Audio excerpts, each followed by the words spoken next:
Okay, so welcome to Working Life Now and Flourishing Modern Organizations. Hannakaisa, the floor is yours. Thank you, and welcome from my part as well.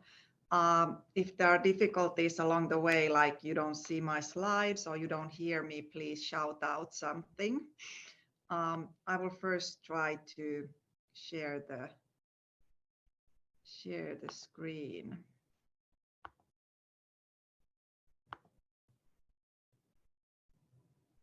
Can you see the slides now? Yes, we can. Okay, great. So I'm very happy to come and join this webinar, especially because it is the webinar of the University of Helsinki. I am an alumni of the University of Helsinki, and I'm always so happy to come back to the university events, and definitely happy to talk about the topic that I find very dear to me and very important to talk about. I have a degree in psychology. I have a master's. I got my master's degree in psychology back in 1994, so a few years ago. And since then, I've been working and also continuing my studies. So I also hold today a Ph.D. in psychology. As for my career, when I graduated in 1994, I remember I also attended a seminar. It was face-to-face in some kind of a room at the University of Helsinki. It was really financially kind of a depressing time. There was a recession going on in Finland, and I thought that seminar was about how do I get a job now as I graduate from the university. And the clear message in that seminar, to my surprise, was that where do I get money as I get unemployed, as I now graduate from the university and the time is so bad. And I was really shocked back then. And I thought that I'm not going to let this kind of let me down, that I really want a job and I want a nice job. And back then I got my first job as a researcher at the Finnish Institute of Occupational Health. And since then I have worked in several companies. I have done research in the field of organizational psychology. That's my PhD as well. Then I have worked in business development, business consultancy roles in different companies. And then a big portion of my work, I have worked in people and culture roles, human resources roles in different companies. And today also, I'm also a member of a couple of boards. And at OP Group, I work as the Chief People and Culture Officer. So in addition to the traditional people and culture topics, I'm also responsible for communications, brand, marketing, and customer experience at OP Group. So that is me, my work career in a nutshell. I was born in Helsinki. I have lived nearly my whole life in Helsinki. I'm married. I have twin daughters who are 17-year-olds now, and 2 cats. And ballet is my hobby, dance in all sorts of forms. So that is me. And this topic is very dear to me because, of course, in my role throughout my career, kind of the mission has been that I want to be part of it, that in Finland, life at work is such that people flourish at work, that when we have companies where people flourish at work, they learn new things, they find the work meaningful, they are well-being at work, then we have companies that are competitive in the global market that is becoming tougher and tougher all the time. So that is for us an incredibly important asset that we need to take care of. And I want to be part of that journey to make companies as sustainable as possible from that perspective, that life at work is a positive thing and a healthy thing for us human beings. And from that perspective, then I thought I share a few thoughts around that topic that I hope that you will find insightful and useful. whatever the stage in your studies on or working life is at the moment, hopefully something that you can take away from this presentation. I have 5 topics that I thought to cover. I like to start from the big picture. So what does the Finnish labor market look like, and what does life at work according to research feel and look like in companies that operate in Finland? Then I'm going to focus on talk to you a little bit about OP Group. We are the largest financial institution and market leader in retail banking and insurance here in Finland. And we hire a lot of talent and we employ a lot of talent. So first I thought that I share a little bit of what do we look for when we hire new talent. And then I will share a little bit of what kind of a culture and leadership we are consciously building, so that we can kind of harness the power of we in our company, meaning that we have a culture where people feel at their best at work whenever that is possible. Then I'm also going to talk a little bit about self-managing organizations, because the culture that we have been consciously building for the past 4.5 years now is very much based on autonomous self-managing teams, and that kind of an environment has specific requirements what comes to competencies that people need to have if you want to operate in an organization that is very much self-managing, based on self-managing teams. And I will close the presentation with kind of a summary of conclusions and a few tips of mine for you guys when you want to craft a meaningful career path for yourselves. If there are questions that you want to ask already along the way, you can do that, but you need to shout really loud, because now I can only see my slides and I can't see any of your faces or the comment boxes. Okay, if we look at the Finnish labor market and we look a bit of the history, here we have a graph starting from 2010, ending in 2023, where we are now, and the 2 graphs are here. The orange one is the employment rate. What is the percentage of people who should be working, that are working at the moment, and then on the gray color we have the graph of the unemployment rate at the moment in Finland. And if we look at this, we can clearly say that in Finland we have a situation still where we have plenty of work. So the labor market and the situation in the labor market is currently very strong. For instance, the unemployment rate being around 6.55, that is historically very, very low. We do have some signs in the economy. As I work in a bank, we look a lot into the signs of what's going on in the financial world. Of course, the situation is quite fuzzy at the moment. We have few companies that are not doing that well, that are, for instance, announcing layoffs. That has been happening during the past days and weeks, but we have majority of the companies still that are doing very well, have very strong position in their current marketplace, and are not announcing such things. So I would say that at the moment there is work to do in Finland, and we have very many areas in different businesses where we actually lack a lot of people. So each year the amount of people who are able to work, so to say, is smaller than the year before. So there are every year less babies born in Finland. For instance, last year was the weakest year since we started measuring the number of newborn babies in Finland ever in the history. So, for instance, in healthcare, we know that we lack people in services, in cafeterias, in shops. We lack people. We have industrial companies where there is lack of people.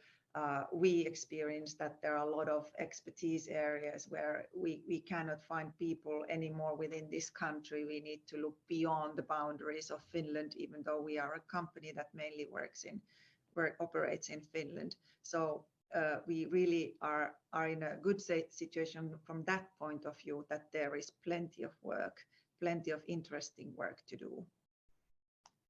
Then if we look into research, what life at work feels like and looks like today in Finnish companies, I have gathered here kind of a summary of the main findings from two resources, research institutes, the Finnish Ministry of Labour and then the Finnish Institute of Occupational Health.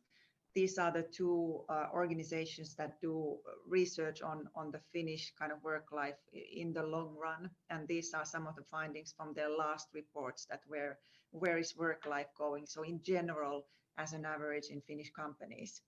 All in all, I think life at work has a bad reputation what comes to what we share about it in the media. The majority of the people are actually doing really well at work. And then there are, of course, stories. Then there are, of course, people who are not doing well, who are stressed. There's a lot of talk about burnout. There's a lot of talk about mental problems that people are facing, and those are increasing. There are a lot of not that good things, but all in all, in the big picture, still work is healthy for us human beings, and there are many companies in this country I know who take care of it and who want to keep work such that it is healthy for us individuals who are doing work in different companies. But here's the snapshot from this research I was referring to. Majority of the people who work here in Finland feel that their work is meaningful. This is really, really important, because when you feel that the work you do has an impact that is meaningful to you and meaningful to others, be that colleagues or clients, our well-being is better than when we are working in a job that feels meaningless. So this is good news.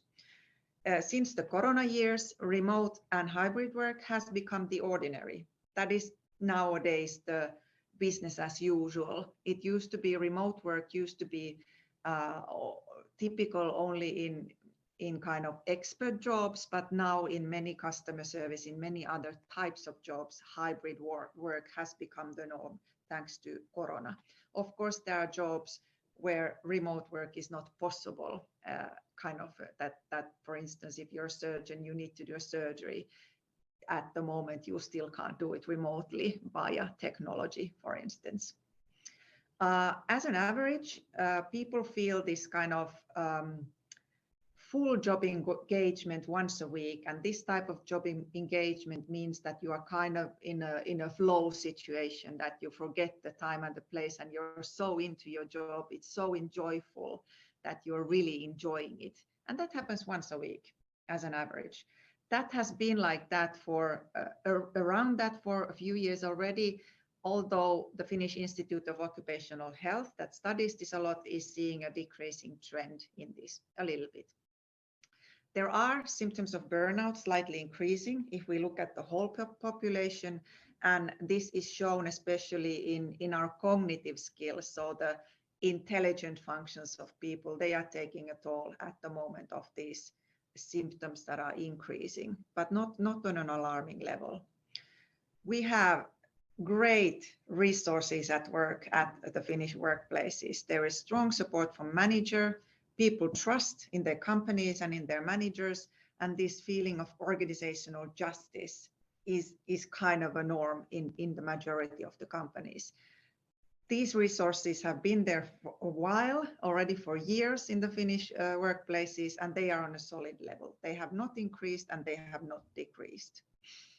Most people feel that they are encouraged to learn and develop their skills at work. Again, this is of course important for all of us, that we develop and grow whatever we do. It is also very important for the companies, because we need to renew our business and we need to renew the way we operate constantly, and that doesn't happen if we don't give people the opportunity to learn new skills and develop. The bad news is that all of this that I'm sharing is a lot better for people who have a higher educational level. So people who have done more than just the basic schooling, that have, for instance, a university degree. They are experiencing these things that I was referring to in a lot more positive light than people, for instance, in blue-collar jobs and people who don't have a formal education for instance, for a particular profession, the situation with those people is becoming a bit worse at the moment. The people with the higher educational level, like university degrees, also experience more autonomy in their work, and they are less willing to change jobs. Then if we look at young people, which I think that also some of you belong to this group, according to these studies, they feel a bit less engaged in their jobs and they feel a bit more bored at their jobs, but they trust in their managers more than the older people in their companies do. There has been a lot of talk in the press, especially during the kind of end of the intensive corona period, that now we will face this great resignation trend, that all the people will change jobs and there will be a huge lack of employees in many companies. That hasn't happened. There were a bit of signs internationally in some countries, but in Finland this trend is not happening. At the moment, actually, the willingness to change job is going down. So given the economic situation and the insecurities in the world, it always goes down. People are less willing to take risk when they see that, okay, some companies are not hiring that many people and some companies are even laying off staff. All in all, the world, of course, is very insecure, given the political situation, given the war almost next door, given the post-corona type of an era that we are living, given many things that are happening around us. So therefore, leaders you can trust, a sense of a community at work, and a sense of doing a meaningful work are all very, very important building blocks of our well-being, all in all, as human beings. And like I said, in many workplaces in Finland, those resources are quite nicely in place. So I hope this gives you hope that we have great many things that are important resources for us to feel good and to do a good job and help us in our jobs to perform well as to develop ourselves. What do we see then as a trend related to jobs and what's happening to jobs? Here is a bit of a research coming from US, but the same trend is observable here in Europe as well as in Finland. That whatever the job is, I could kind of say the importance of social skills at work is increasing, has been increasing for the past 20, 30 years a lot. And here I have some of the anecdotes from this study in the US. This Deming has followed the change in number in jobs in the US starting from the 80s back to 2012 and looked at what kind of jobs have increased and what kind of jobs have not increased or have even gone down in numbers. And he concluded these 3 points from the study, that jobs where you need both cognitive skills, being the skills that are typical for us human beings as we are intelligent, so analytical skills, logical thinking, mathematical skills, all those intelligence functions that we have as human beings, as well as social skills, increased most. And this means that expert work is done less and less alone and more in multidisciplinary teams, where you need to bring a competence in, but it needs to be kind of shared with the team, and together you are solving, for instance, difficult business problems or developing new products or developing new services. Those types of jobs are increasing in numbers. The other types of jobs that are not that heavy on cognitive skills, but where you need social skills. The whole service industry is growing. And jobs that grew least or not at all are jobs where you kind of succeed or where you flourish using cognitive skills only, but hardly any social skills, i.e. jobs that you do alone using your own intelligence. And these are these typical number cruncher jobs, for instance, that you work with an Excel and you crunch some numbers. Automation and artificial intelligence, computers are taking those jobs over, as well as we can see from the late developments. Artificial intelligence is becoming pretty good at creating pictures, even art, text, all kinds of things that are simply based on logic, analytics, kind of learning that computers can do. Jobs like that, we don't need human beings for jobs like that anymore. The same demand of social skills is also seen in leader positions. This is another piece of research coming from the US. A headhunting company called Russell and Reynolds gave their job description data for these researchers that are cited here. And it was job descriptions about high-level executive positions where they listed what sorts of skills are needed for the candidates to be selected for those executive positions, be that a CEO or a CFO or a people and culture leader, a business leader of a big company. And there the same trend applies as applied in the previous slide, that job descriptions mentioning strengthening social skills have increased by 30% during this research period, a bit less than 20 years, and job descriptions mentioning the strength of managing financial and material resources has decreased most. And social skills in this context means that the leaders are very much aware of who they are, what they want, how they behave, self-awareness.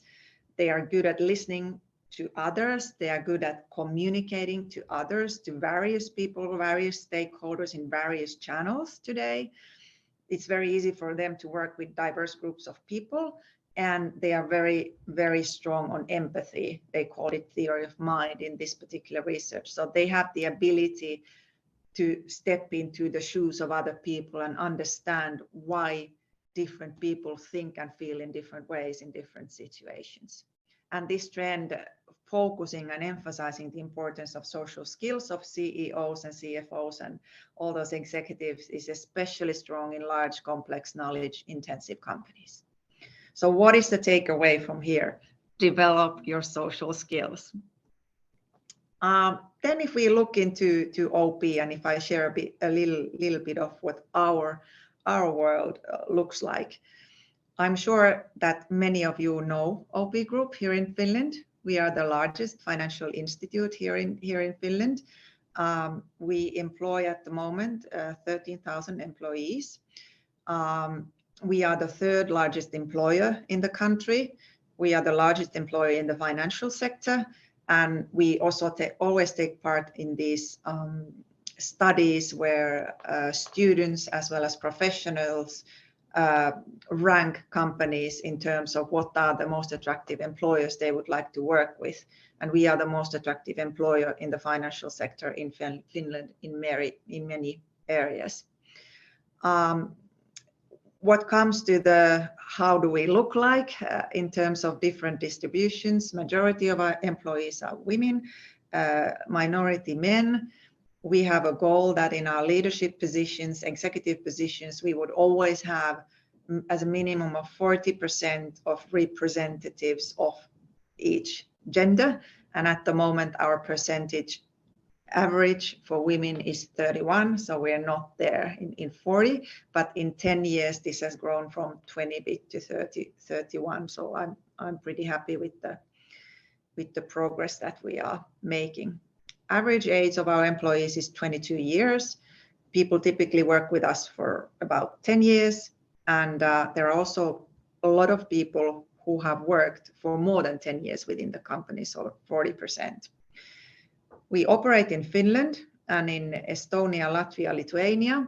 Our official language is Finnish within the company, but we have Swedish-speaking people within the company. We have Swedish-speaking teams and more English-speaking teams and English-speaking people have joined OP, although our main market and our main operations are here in Finland.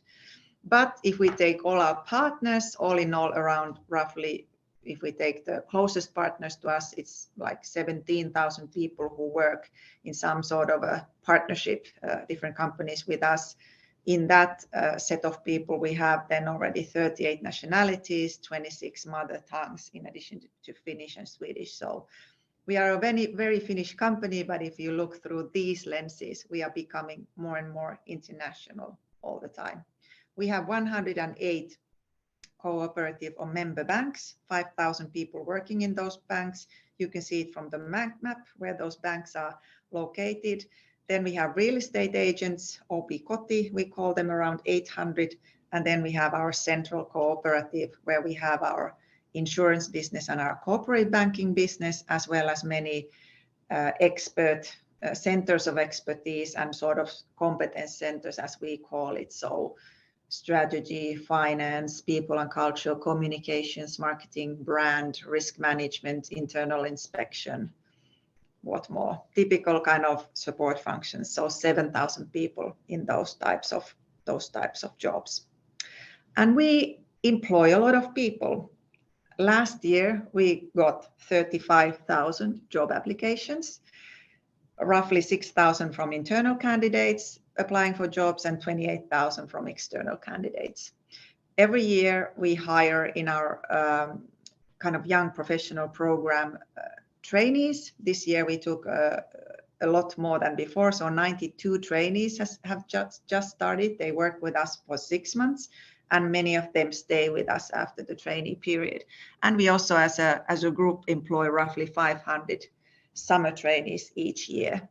And these are the job application volumes by different kind of our industries where we serve, or our businesses, as well as the support functions or competence centers that I was mentioning. So a lot of people apply, and we select a lot of people to jobs every year. We roughly recruit 2,800 people per year, and our attrition rate, or the turnover of our employees, is currently around 6%. So people who leave us either voluntarily for be that then for another job or pension or whatever leave. So a lot of selection and recruitment happens. And when we are hiring people, we always look for competence, of course, no matter what your age is. If you've just graduated or you have a long work career, of course, we always look for talent. We always look for competence. Sometimes we look for competence that we already have and we want to replace or strengthen. Many times we look for new competencies that we don't have, that we need to have as we are renewing our business.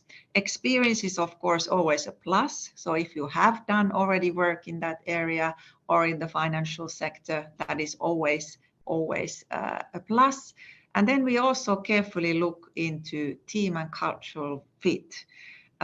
We value our values, and they are very important for us. And the culture we have is something that we believe is really a competitive advantage to us.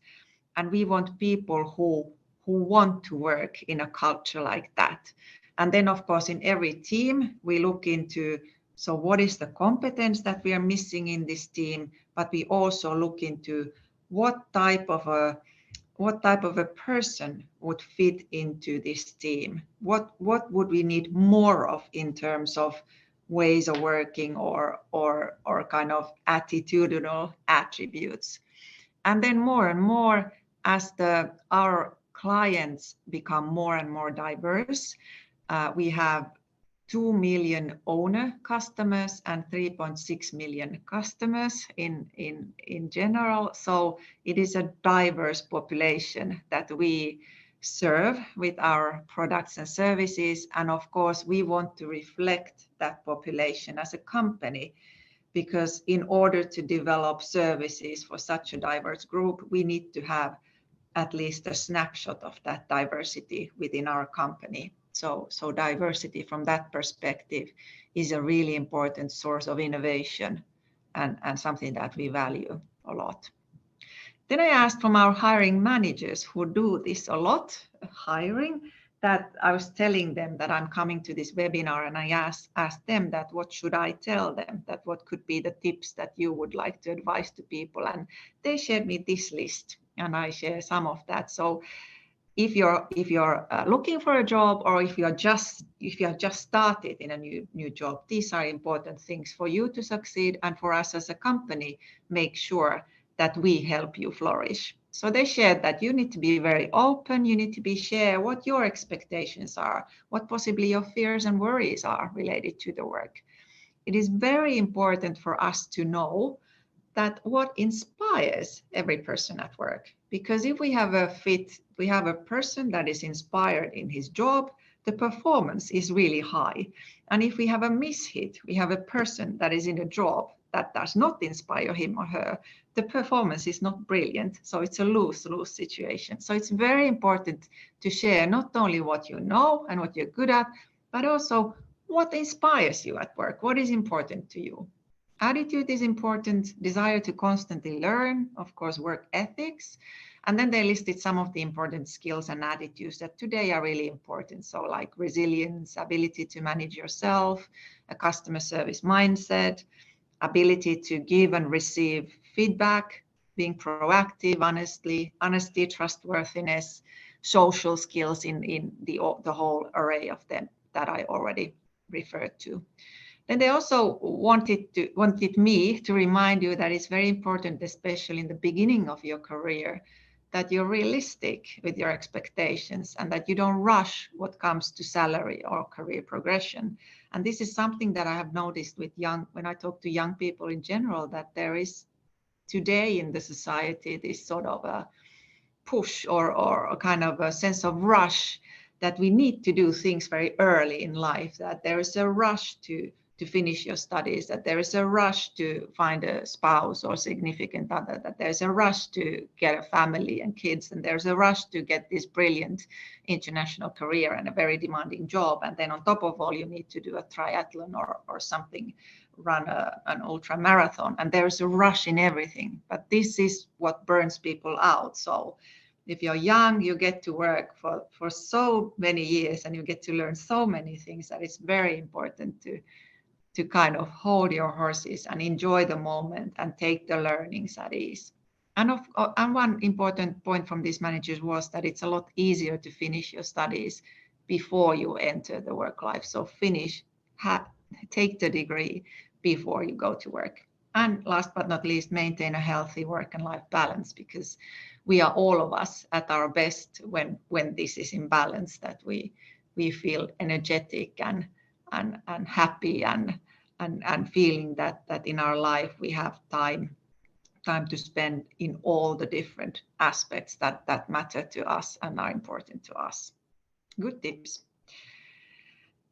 Then what comes to the culture and what we have been working on here at OP Group, back 4 years or already 5 years ago, when our new CEO Timo Ritakallio joined in, he sent an email to all of our employees asking that what is that makes OP special, what are the strengths that we have, and what are the things that we should change in order for us to survive in our business environment and make this a workplace where they like to come on Mondays.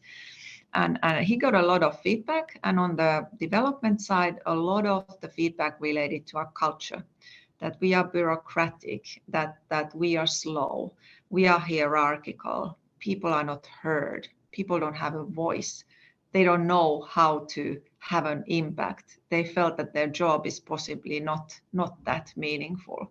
And from then on, we started crafting and working on a culture which in our opinion is an asset to us in this uncertain world also, where we need to react to many changes that come from our environment.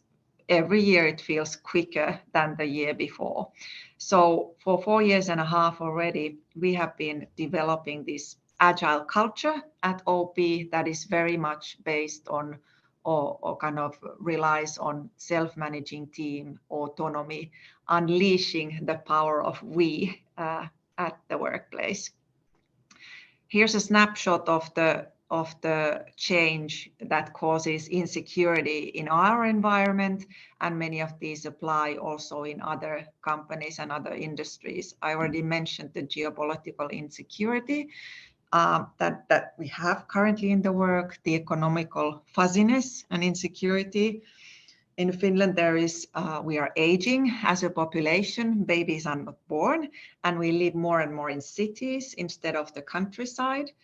In our industry, in the financial sector, there's a lot of change in legislation, in regulation that we need to adopt every year into our ways of operating, into our processes, into our systems, into the ways we provide financial services to our customers. That is a must. We need to live according to the legislation that regulates us.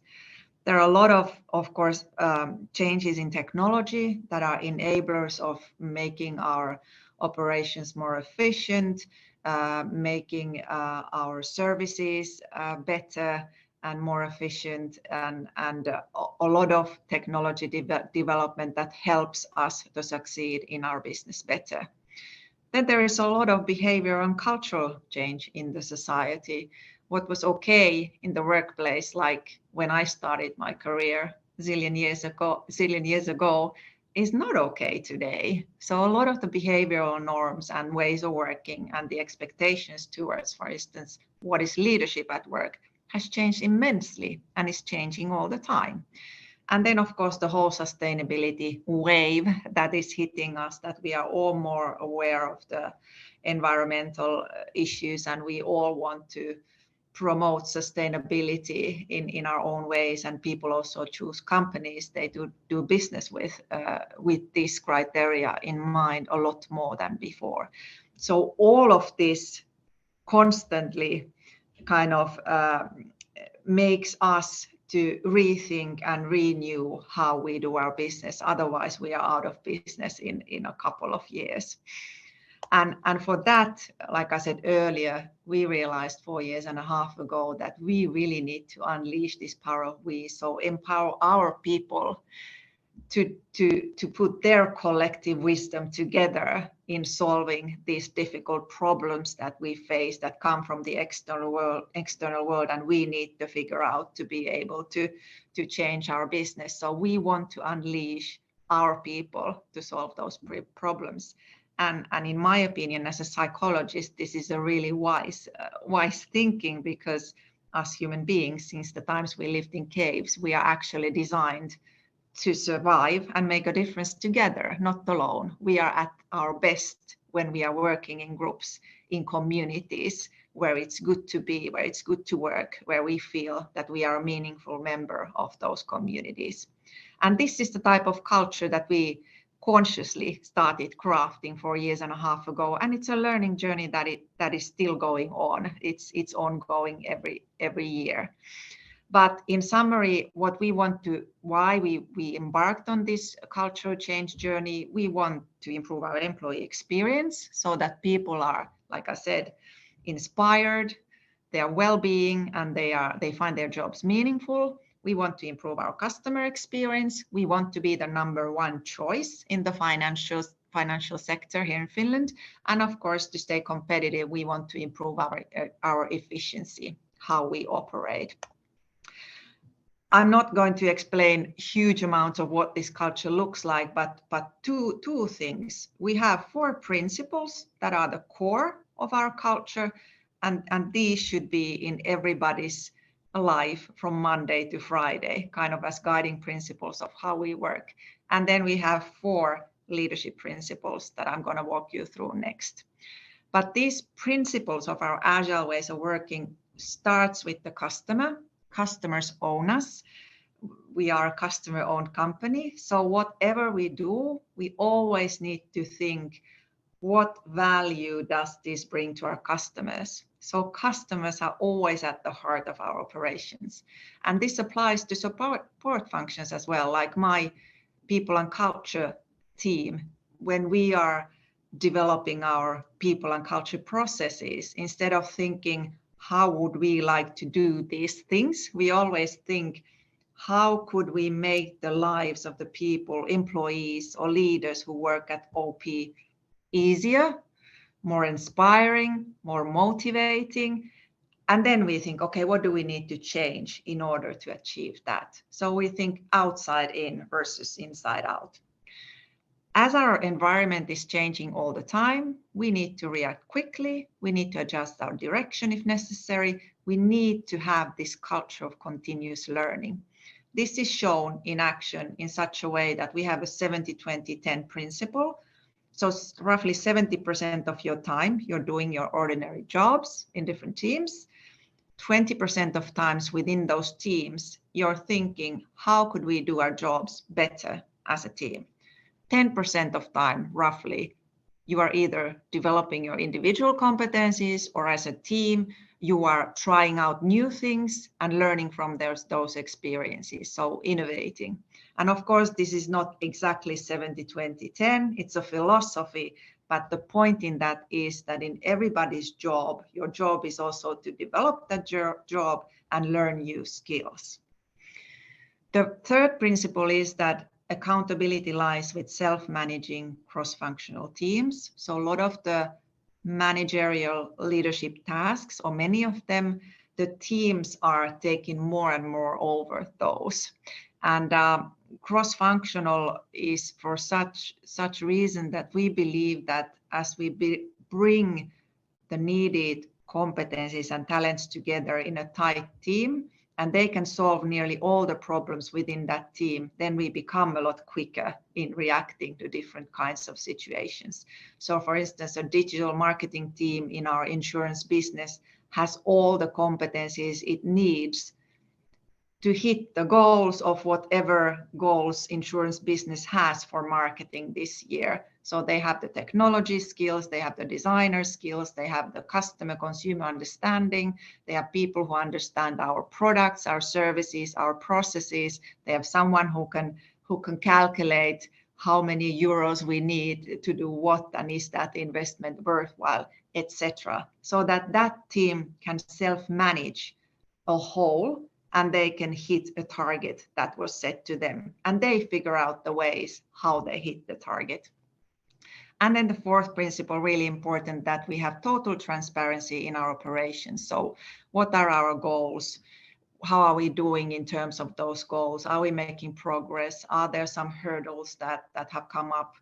How do we tackle those hurdles, etc.?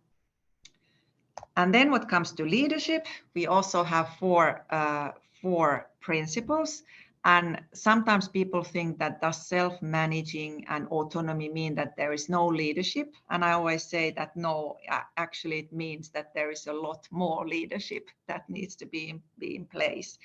So this leadership applies to all people who are in leader roles, but it also applies to all people who work in these self-managing teams.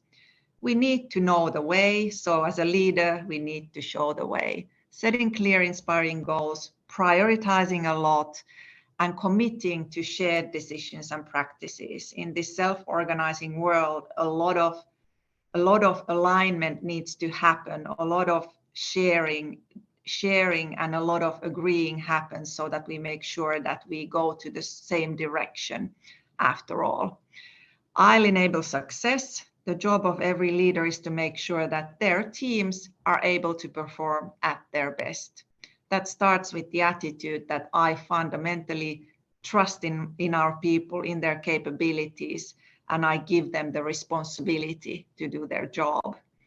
I'm proactive and I remove obstacles when the teams flag that, hey, we have obstacles that we can't solve ourselves. And change is led on a long-term basis. There's a lot of change going on, but there is also a lot of long-term continuous renewal that needs to happen in order for us to succeed yet another 120 years that we have existed by now. This learning culture is the third principle. All our leaders need to encourage learning.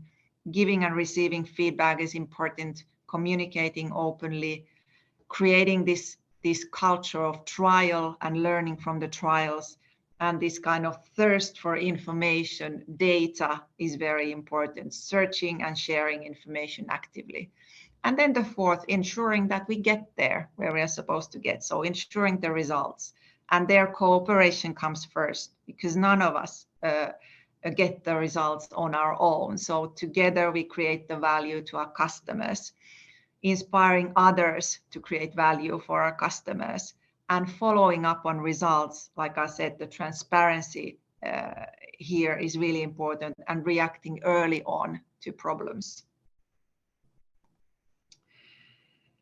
What is then critical in terms of competencies in these self-managing teams? I took here a list again from research done, but I took on this list competencies that I have seen also in daily life that are important. And I know when you look at this list, it looks exhausting.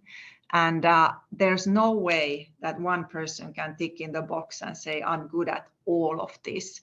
But I thought I bring this out for you to let you, to kind of show you that working in these autonomous self-organizing, self-managing teams, it's not easy. It is very demanding. And these teams, all of us, we need to develop these competencies to become better at it. And I'm not going to run through this list. You actually get all my slides. I forgot to tell in the beginning in a PDF format, but there's a lot of competencies on this list that relate to jobs earlier done only by kind of line managers, like I said earlier. So now any of us need to be good at planning and organizing. Any of us need to be good at taking accountability, executing things. Any of us are responsible for building a good team spirit, supporting others and communicating. Any of us are responsible for encouraging constant learning and researching and data searching, like I said earlier. So it's a tough environment to be, but it is also, I see from the data from our personal service and all the health indicators, as well as the productivity indicators we follow up, that once it is in place, people actually flourish at work because they work in well-functioning teams. And what is really important for us at work is the feeling that I can work in a team where my contribution adds on the contribution of the others, and 1 + 1 + 1 is more than 3. So I can be part of experiences, part of successes that I could never have done on my own. And that, of course, makes the work a lot more meaningful and a lot more inspiring. And then the good point is that you can all learn these skills. This is not rocket science. And in a team, you need to make sure that in a team, we have people. Different people are good at different things, but as a team, we cover roughly the whole list. And that's enough. Not everyone needs to be brilliant in all of them. Then to finish, a few conclusions, and I'm not sure if this concludes the whole presentation. This is maybe a bit more personal list of things, but I listed 8 things, and this list is really summarized in the headline here. So I think it's really important for you to be happy at work is that you stay true to who you are. So you need to know who you are, and then you let people around you help you. I have done that. I have got and I have asked a lot of help from a lot of people, and I have truly learned most from the people who I have worked with. But if we start with number 1, if you have a chance, try to find a job where you can shine building on your strengths. So first of all, you need to know what your strengths are.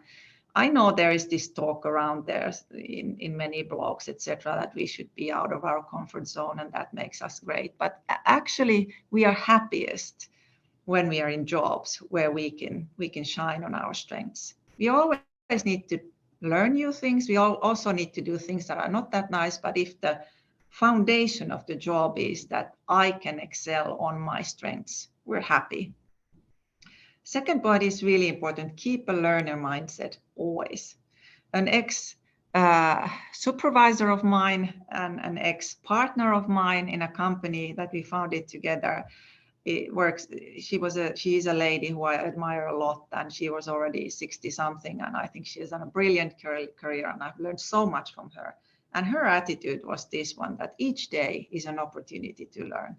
And I always thought that I want to be like her, because that I think is one key to the success, that she really believes that even though she has had this amazing career, every day she can learn new things.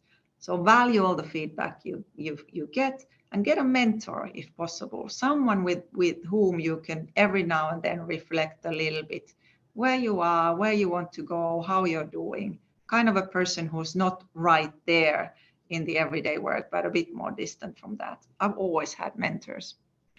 Then accept it that things happen that you can't plan.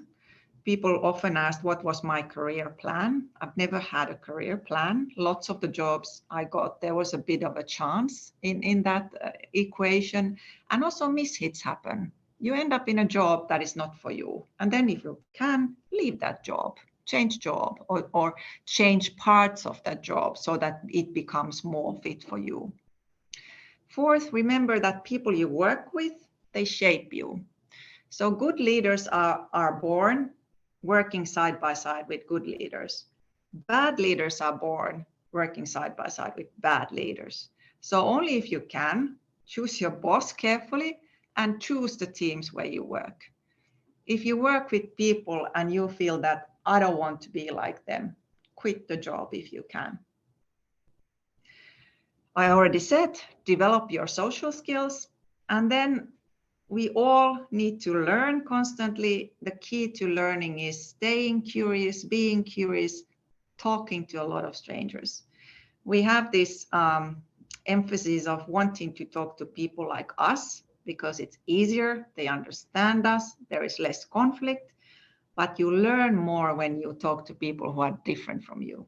And also share actively your interests, what you're interested in, what are your strengths, what would you like to do, so that other people understand that, okay, he or she is interested in these types of topics. Number 7, it is okay to fight for your rights as a corporate citizen. So you have perfectly the right to demand for good leadership and good team membership. In every single company, this is a must. You can do this. And I would say that the cultures today are very much pro this. So if you see behavior that is not suitable for a working place, flag that out. And there are channels in every single company how you can do that. And 8, I said, I started, know who you are, stay true to who you are. So stay true to your own values and live accordingly. That is really important. If you are in a situation where you feel like this is against my moral or ethics or values, leave. You will end up miserable in a company or organization like that, and you will end up sick, very, very ill. So very important. Finally, remember, I hope that from this presentation, you got a view that work at its best is actually healthy for us human beings. We gain friendships at work, we learn a lot, we can feel meaningful, we can typically contribute to things that are important to us, we can have fun, we can eat good food in the company restaurants. It is really good for us, but of course we need companies that consciously develop these conditions where people can flourish. And also remember that it is an important part of our lives, but it should never fill your whole life. Thank you.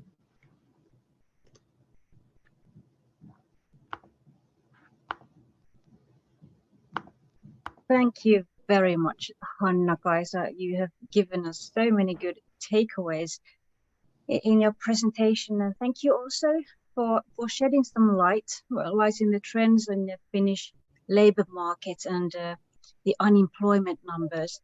The situation really is not as dire as the popular narrative likes to suggest, and also for describing what these competencies are of self-managing teams and what sort of competencies individuals should have in order to thrive and be able to function in self-managing teams. And hopefully you all noticed also that many of them are quite similar to generic academic competencies that we learn through our studies. And they're also transferable skills. And we actually have some comments for you, Hannakaisa, if you still have a few minutes. Yes. Yes, good questions here. How to find a mentor?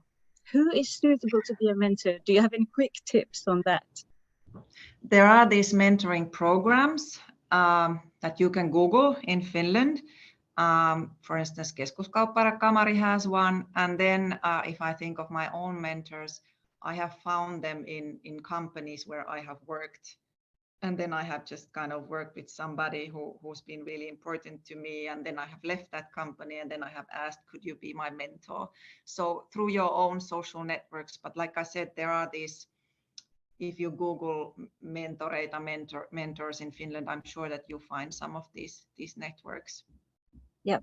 And we also have some mentoring programs here at the university as well. And here's an excellent question. How would you bring up those good social skills in your job applications or your CV?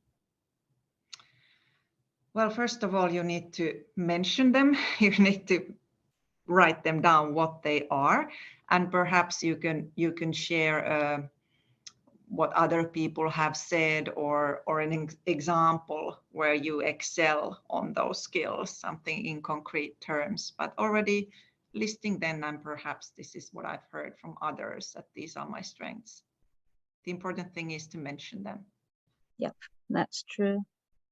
And then there is this inevitable catch-22 question of how to train for leadership skills, how to get that first position of a leadership position, because quite often you don't get them if you don't have previous expertise. In many jobs, for instance, the self-managing skills that are listed, many of those are leadership skills, and you can learn them and apply them in a project or in your own work. Some people do it even during their free time, that they are, for instance, coaching a football team. You learn leadership skills working with kids in a football team. I think many of us learn them also in different setups, but we just don't sort of recognize them then when we are applying for a job. And consciously in those hobbies as well, you can develop them if you list them for yourself, and then you think, okay, I want to become a better organizer, and then you put focus on that, and then you consciously develop your organizing skills. So you can do that, and then once you're in a job interview, again, you need to mention that I learned these leadership skills when I was coaching these 12-year-old football players, and this is how I succeeded, for instance. Yeah, that's a good tip. So it's a crucial career skill to be able to recognize your competence and where you got it from, and then also not be too timid about speaking about it. Yeah. Yeah, very good tips. Thank you, Hannakaisa. You have gotten really excellent, many thanks. Someone mentioned that this has been eye-opening for them. So we are, of course, very thankful for you.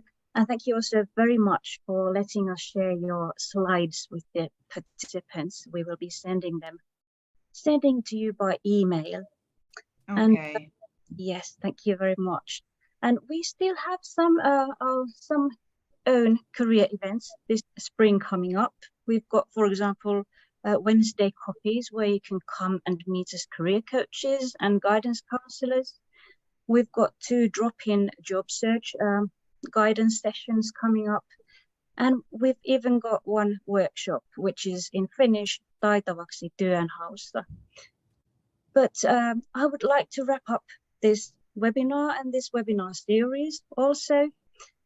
Thank you very much on behalf of the career services here at the Helsinki University. I'm Hein Miakkavaara, and I had my dear colleague Sanna Grannas here also as your host today.